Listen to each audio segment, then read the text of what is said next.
So the Dhamma for today is called the Adhitthāna Dhamma. Adhitthāna. Adhitthāna is a word we know from the 10 perfections. So there it refers to fixing your mind on something. Determination, we call it. When you're determined to do something, just determined. You make a determination. May this happen, may I do this, may I become enlightened, that sort of thing. So these Dhammas can be interpreted as 4 Dhammas that we should fix our mind on. We should be determined to attain these 4 things. They can also be understood, and probably more literally should be understood, as things that are fixed or that are strong, like pillars. A pillar is something that you can build upon. If you don't have strong pillars, you can't build a building. The pillars are the thing which keeps the building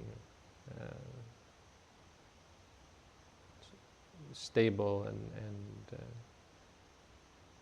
upright. So these can also be interpreted as 4 things that protect us, that we can depend upon,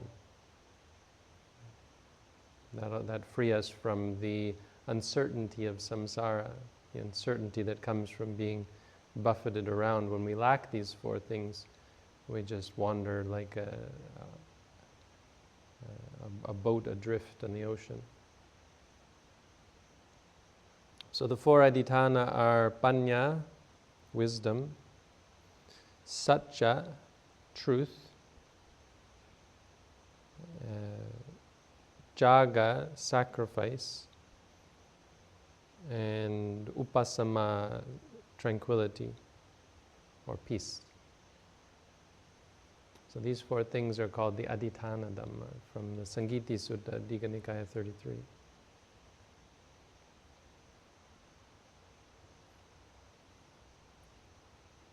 Panna is obviously something that we are very much keen upon, but it's worth reminding ourselves that this is what we are aiming for.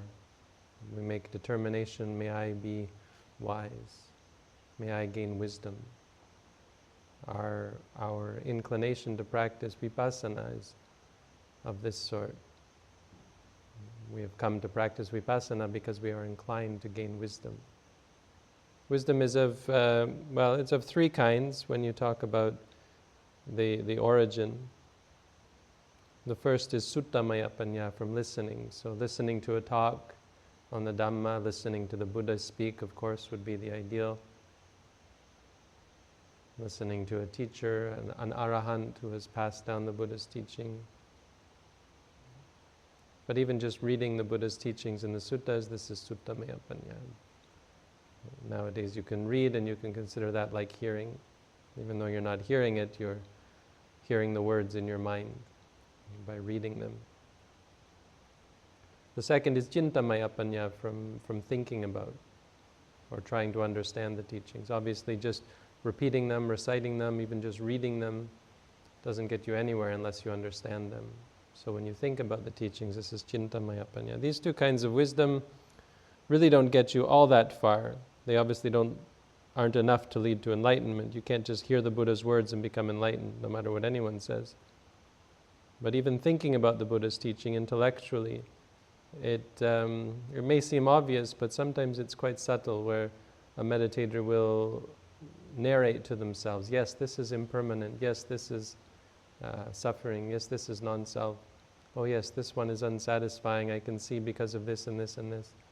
And that's not vipassana, that's not seeing clearly, that's not the deepest sort of wisdom, that's still cintamaya panya, from thinking about it.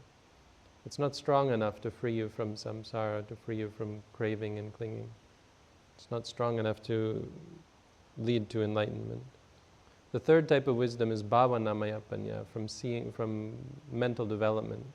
So through the practice of cultivating mindfulness, there comes clarity, clearly seeing the 3 characteristics, seeing things arise and cease, and not just seeing once or twice, but seeing to the point where it becomes a knowledge, a full, clarity and familiarity. Well, the mind knows that all sankharas, all formations are impermanent, all formations are unsatisfying, all formations are not me, not mine, not under my control. In the commentary to this Dhammā, though, it mentions two types of wisdom, which is another way of determining wisdom. One is kammasakata wisdom, which means wisdom that knows that things like karma are real. This is mundane wisdom. So the mundane wisdom of a Buddhist is to know that do good deeds, you'll get a good result. Do bad deeds, you'll get a bad result. What leads to heaven, what leads to hell, that there is heaven, that there is hell, that there is mother and father, and so on. There's a whole list of things that wise people understand and appreciate. But this again isn't the wisdom that leads to enlightenment. It's not the deepest, highest sort of wisdom, though it's valuable. The more valuable one is vipassana panya, wisdom that comes from seeing clearly. Again, this is the same as bhavanamaya panya, but particularly vipassana panya, which vi means clearly, passana means seeing. So from seeing clearly for yourself. Seeing clearly what? Seeing the three characteristics: impermanent, suffering, and non-self. So this is wisdom, and this is something that we, of course, are intent upon. We shouldn't be content just with hearing or thinking. We should be dedicated to seeing clearly for ourselves. But more importantly, when we do see clearly for ourselves, this is something we can rely upon. It's an Adhitthāna. Adhitthāna is a station or a place, and Adi means a strong one. So it's a fixed and firm position. For, like we would say in English, if you take a position on something, the firmest position, of course, is one based on wisdom, because it will be based on reality and insight and depth of understanding. Much more powerful than some kind of persuasive position based on logic or extrapolation or that sort of thing. The second is sacca, which has a twofold meaning. It can mean truth, and I guess that's probably what it means here, but it can also mean sincerity. And they're related. So truth means saying the truth, for example. If you speak something that is true, of course we should be dedicated to speaking the truth. We should be dedicated not to lying. But we should also be sincere. So sincere in things like wishing people well. It's quite possible someone might be wishing other people well, but having a hard time really feeling it. But thinking, as a good Buddhist, I want to wish them well, so we might say it out loud insincerely. It's certainly possible for people, and it's quite a common thing for people to be insincere. Sometimes people will do it to look good, to make people like them, that sort of thing, but without the sincerity. And obviously that's not ideal. We should strive always to be sincere. But the deeper idea of truth means we should strive for the truth, not only in speech, but we should strive to see the truth and to understand the truth. We should strive to depend upon the truth. The truth being the difference between concepts and ultimate reality.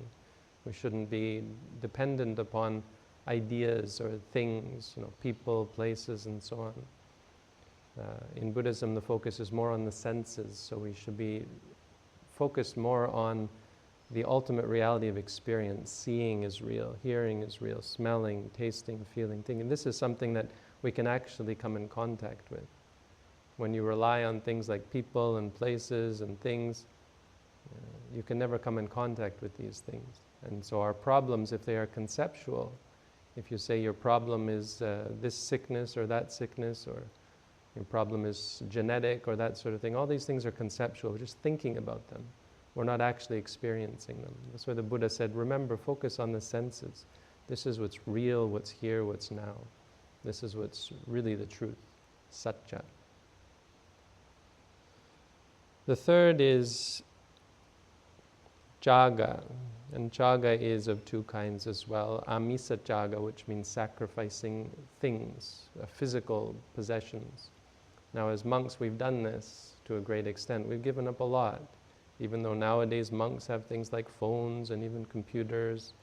Some monks have cars or ride in cars. Mostly monks do ride in vehicles nowadays. So we do take on some of the things. We have books, for example. We have pens and paper and all these things. We haven't given up everything. We use things as tools. But we have given up a lot. If you talk about a misa caga, we have given up a lot in terms of giving up money and giving up a home, giving up the stability of a job, giving up the luxury of a nice bed, a nice room, a nice house, nice food. Food is a huge one because we've given up any preference. We're not able to choose, today I want to have this kind of food and that kind of food. Sometimes we get the same food day in and day out. It can be quite challenging for us. This is a valuable thing. It's something we should dedicate ourselves to because it helps us free us from greed, free us from attachment. If we dedicate ourselves to giving up these things, it helps us see our attachments. Even not yet talking about these qualities of mind, just the physical act of giving things up can be very valuable as a training opportunity. And you can see this as you live as a Buddhist monk or as a Buddhist meditator, craving this food or that food, craving this object of the sense, these possessions that we had before as rich and living luxurious lives. Now we don't have these things. And it forces us to confront the true depth of our addictions and our attachments. But obviously, giving up physically is not the most powerful or most dependable activity. We can see it's quite common for meditators or monks to become dissatisfied and have a real hard time living without the things that they crave. Sometimes monks will disrobe because they crave romance or sexuality, or even just because they crave food. It can be very, very hard, as we've talked about, without a deeper training. So the real caga is kilesa caga, giving up the defilements, or akusala caga, giving up the unwholesomeness. So our real practice, what we are really determined upon, is giving up the three roots of all evil: greed, anger, and delusion. And all of our practice, all of our focus, this is our Adhitthāna, is our determination is to be free from these things. May I be free from greed. Our whole life, everything we do, we should constantly be reminding ourselves, I'm trying to give up greed. Is this helping me give up greed? Anger, delusion, these things. And so we practice dana to give up greed, we practice sila to give up anger, we practice meditation to give up delusion. And likewise, when we do cultivate this caga, when we do actually give up the defilements, it has an incredible strength, and it's something we can depend upon. People who have greed, who have great greed, great anger, great delusion, are constantly enslaved by it, and tossed about, made to say things and do things and think things that cause suffering for themselves and for others. So a person without these things has a great refuge and a great support. That's another meaning of the word Adhitthāna. Means it is a thing you can depend upon. And the fourth Adhitthāna is upasama. Upasama meaning tranquility or peace. On an ultimate level, it doesn't just mean feeling calm. Upasama is a word the Buddha used to refer to nibbana. It ultimately means the great peace of freedom from suffering, or the cessation of suffering. So we are determined upon this. We are determined upon tranquility externally as well. We're determined upon living a simple life, not getting caught up in worldly or complicated activities, not making things overly complicated, living a simple life. This is something people who aren't monastics should engage in as well, should strive to simplify things. Live a simple life. Don't make things more and more complicated. Don't go into debt when you don't have to. Don't get caught up in relationships that are not valuable or that are not wholesome and beneficial to everyone. Don't make things more and more complicated. Try and simplify it. Live a tranquil life. Obviously, as monks, this is something that we are acutely aware of. We're constantly faced with the very visceral sort of complications that arise on a day-to-day level. Because our lives are so simple already, we can very quickly feel when things become complicated. And so we should think to ourselves, as a monk, I should try to live as simply as possible. Do what I can to be tranquil and to find tranquility in my mind.